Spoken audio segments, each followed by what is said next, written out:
You catch up with us here in Knockhill's main office. We've got Butch and we've got Dave and myself, Duncan, Vincent. We're going to have a little recap for Superlap Scotland. We're going to look at a few subjects and we're going to try and pick out some of the highlights for maybe yesterday and over the course of the year, things that we've liked and things that we think could maybe improve for next year. So Rory, first of all, and Dave, I'm going to quiz you guys. We're going to look at yesterday, the weekend. Give us a summary from what you guys were both doing. First of all for you, Rory, because you're a busy man. What was the weekend like for you? Yeah, it was a fantastic day yesterday. But a busy weekend. Myself and Dave were promoting the Paul Walker tribute on Saturday night in Falkirk at a show car event. In early doors on the Sunday to kind of get the event running here, and then braving the elements, running the show cars, running SLS. Dave was commentating, and we came out the other end and we're still alive. So it was a good day. Yeah, Mondays are always fun here at Knockhill. For you, you were part of the commentary team, Dave. Yourself and Big Coxie in the box here. What was yesterday like? Busy, as Rory said. We had the show car day as well, but fantastic final round of Superlap Scotland. It was just a brilliant day throughout the Chase Series race. We had the final one of those as well. And it just seemed action from the get-go. We had the changeable weather conditions, and you just never got a moment to yourself. What stands out for you yesterday, Rory? There was a few results which kind of caught people's eyes. For you, though, what did you think? I would say for me in SLS, I think Craig Nicol done a fantastic job. So kind of returned from an injury, broken leg, and he went out and put it second in Class B. Then obviously you look at the chase race. You've got that moment with Stephen McNabb where he tried it up the inside of Michael Foster in the final lap. That wasn't just a moment from Stephen McNabb. We're going to have to term that a McNabb now, aren't we? Absolutely, I think that's going to have to be named, and that was great. And in general, just the competition was really close. Looking through the results, all the classes just seem to be, closed up. We're talking tenths of a second over like covering 3 or 4 drivers, and I think that just shows how the series has moved on. The times are getting, lap records are getting broken, and the competition is getting closer. So yeah, I think yesterday was just a sign of how things are moving. You touched on the chase race there. You had a pretty energetic start to the chase race. You had what I famously do for the chase race, didn't you, Dave? They get 2 warm-up laps, but you done a Vincent, didn't you? Yeah, I certainly did. And basically what happens is you're so busy trying to get everything ready for the race. The cars are coming round from the hairpin. The safety car's pulling off. Except I hadn't seen the safety car not pull off, and it's, everything's go. And of course, they're still just on the second lap of their green flag lap. And at which point, you realise what's happened, and you're just like, in your head, oh no, but you realise you're live on air as well, and it's, yeah. Yeah, that's when our main commentator, Coxie, did mention, so the Honda Civic's still leading the way through chicane, Dave. So it was fun, but the chase race itself was a proper full-on race this time. Yeah, the chase race this season has been an absolute revelation. We've seen an amazing entry, and it's just gotten stronger and stronger throughout the year. My favourite was actually Will Robson hounding David Long all throughout the race, dropping off towards the end, but that Ford Focus just looking so fast throughout the year. And I think next season is going to be incredible for the chase season. Yeah, the chase race was brilliant. I mean, it was won on aggregate by Paul Bell. Paul drove a great race. He was in the mid-pack in his little Renault Clio, done everything he needed to do, put in good, consistent lap times all the way. I was really impressed by Adam Kindness at the front. Adam has had flashes of speed over the years, and the flashes of speed usually coincide with rumbles of gravel and bits of grass, but very impressed with Adam Kindness yesterday. He actually told us in the post-event prize giving, that's the first ever race Adam's won.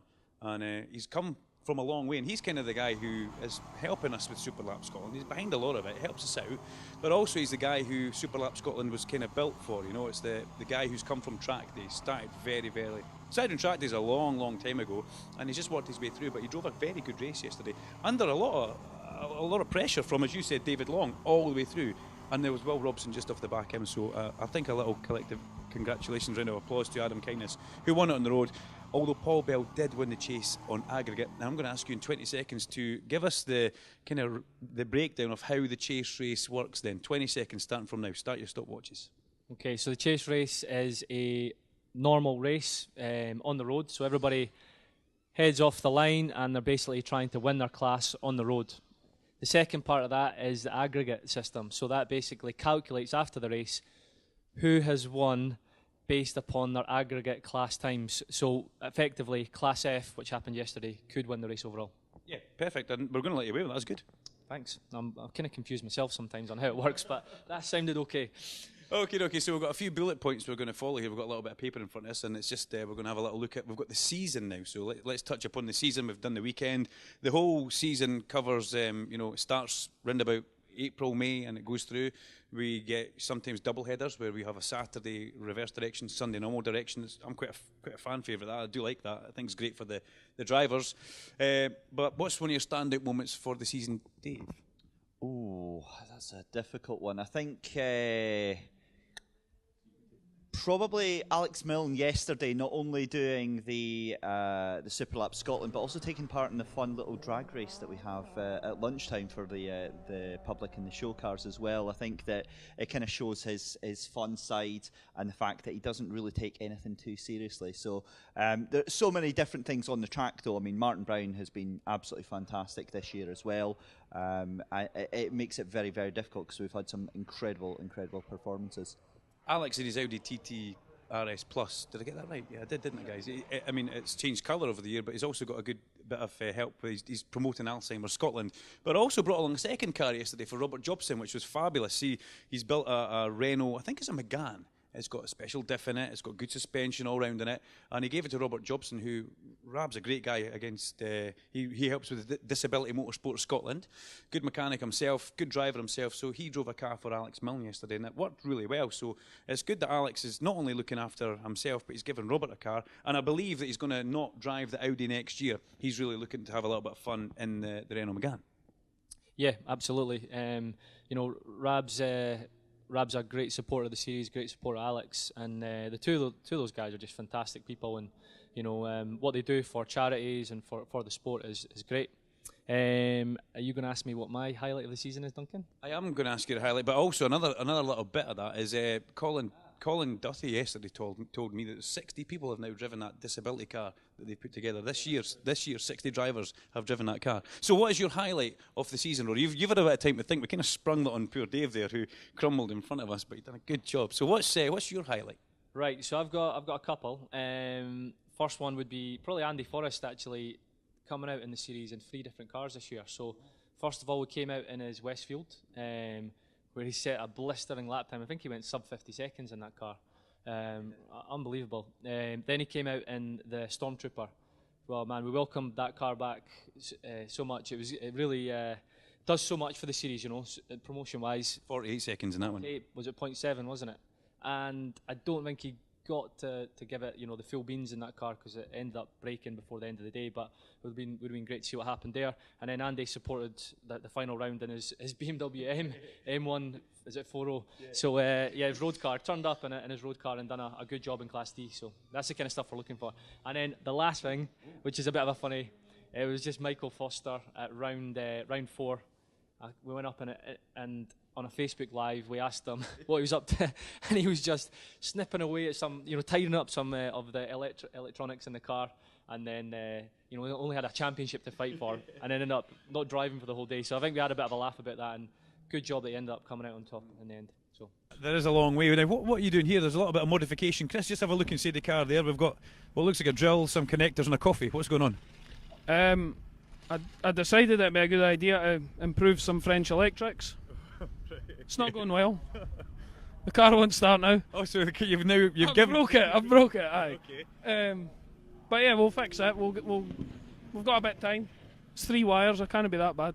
Michael Foster yesterday actually told me he has to have the car. He can start the car in the morning. It takes about 50 minutes to try and get it going after he improved the electrics in his Renault. But throughout the course of the day, he can't actually switch the car completely off. He's got to have it on the secondary ignition switch all day, otherwise he's toast. And that's. I'm just going to quickly. I'm out in 15 minutes. Dunk. I'm going to quickly tidy up the electrics in the car here. It was never a good idea. He missed a round because of that, didn't he? So it was a tight one for him. But all day long the car sits in. I was saying to him, you're not worried in case the battery goes flat. He goes, it's fine. We've got jump leads there. So interesting stuff. 2019 isn't far away. We've only just finished the 2018 season, but when you're preparing race cars, it comes so quickly for you guys out there. So 2019 is not far away. What's the changes or what plans are Super Lap Scotland making for that? So for next year, look, we had a drivers' meeting yesterday, and we've kind of put forward a number of different ideas on how we can improve the series. And actually, it seemed like the consensus was that we don't need to change much. There is the potential of moving from testing for wheel horsepower over to flywheel horsepower. So we feel that might be a slightly more accurate way of testing the cars. That's not for definite, so we'll announce what we're going to do with that. But moving on to next year, the things that are definitely going to happen are going to be Class G. So that's for cars 110 horsepower per tonne and below. And that's going to be great because at the moment there just isn't, this year there hasn't been a place for that real entry-level car. And now we have it, so that's going to be great. And then the retro class, I think that's going to be a real fan favourite. Hopefully get the Mark II Escorts back out, Audi Quattros maybe, I don't know, Duncan, some nice cars. And then moving on to the potential of an away round, and that's a maybe. I think it comes down to costs. Going down to circuits in England, it does cost a lot of money to do that. So we'll see what the other tracks have to say about that, and we'll come back to you all as soon as we can. Class G is going to be quite interesting because yesterday, you're right there, you about to fall asleep on us? Yeah. Okay. Class G, pretty interesting because yesterday it was all minis in the Class G and they had a bit of, and then the MX-5 was there as well, so it was a bit of a war. It was quite interesting to see Ian Walsh come away on top honours on that, and he looked delighted in the prize given last night. But 2019 SLS, you've only just recently gone and got a race licence, Dave. Is Superlap Scotland something that's on your radar? Of course, it is. I've got the perfect car for Class G, Ford Street car. It'd fit into Class G quite nicely. Maybe. But 2019 it's going to be a fantastic year. I've got my own little ambitions for that. But I just wanted to touch on something that we're not going to see for 2019. I just wanted to pass our best wishes from everyone here at SLS on to Blair McConaughey, who's obviously, he's away next year. He's no longer going to be in the series. He's away racing Caterhams. And I think that's a fantastic thing for the championship to know that this serves as the perfect feeder series into motorsport, and that's always what we've seen Superlap Scotland for. So he's taking the Caterham and away racing down south, and that's exactly why we set up the Chase Series race as well. But yeah, I may be in SLS next year. In a streetcar. watch out for the violet coloured streetcar coming at you, like waist height or something like that. So thank you very much, Dave. Who's your favourite driver, by the way? There's something else we're going to, we don't want to make, upset people here, but everybody's got like a little bit of a favourite driver. Maybe first improved over the year, or they're just like the Big Grabowski. I mean, every time you saw him last year coming into view in the camera, he was like a helicopter going out of control. But David's a great guy. We get on really well with him in the paddock. But Rory, I mean, you've got to tread carefully here. Series coordinator and that. Who is your kind of favourite driver? It's hard to say, Duncan. I'm looking at the list here, and the good thing is that I get on with everybody on the list, the drivers.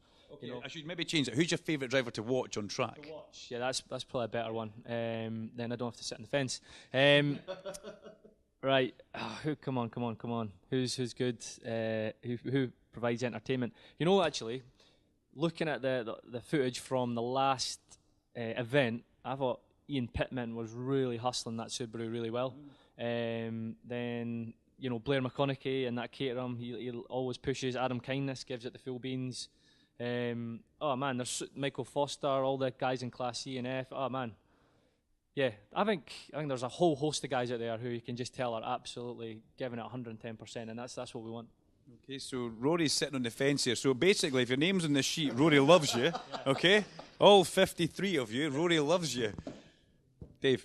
The commentator will be a lot more, he'll be straight to the point here. That was the most undecisive answer I've ever heard in my life. But yeah, I mean, obviously I've got a big soft spot for Alex Milne, what he brings to the series, the enthusiasm, and just how much fun he is with, and how much he's improved over the years with that Audi TTRS Plus. But also up there, Marshall Wisher, again, 110% effort, commitment from him every time you speak to him. It's a big effort they do up in Shetland. They bring it all the way down. He had to put the old engine back in the RX-8 for this weekend, and did it as almost an off-chance thought for actually coming down. He wasn't going to come down this weekend. And then you've also got to look at, for me, Ian Bonthorne as well. Again, always a big personality, great fun guy, and again, that's three of the folk that stand out for me. There's lots and lots that we always get on with, but again, that's just the three that I do like. Yeah, I love them all. I'm like Rory. I love everybody, you know. But also, we need to. You see, big effort, you know, for for Marshall Wishart. We need to talk about the McGinley and Anderson thing yesterday as well in the Puma. You know, they shared the Puma. We've got Ray McGinley and we've got Michael Anderson. It's a father and son combination. So they shared the same car. They shared basically the same lap time, and as I said yesterday in the prize giving, it looks like they've shared the same razor as well, with these big massive Viking beards. As Marshall Wishart said, you know they're actually Vikings, Duncan, so you want to watch what you're saying to them. So just looking for a hammer coming out. But no, it's great effort from everybody, and you know to come from the Shetlandales.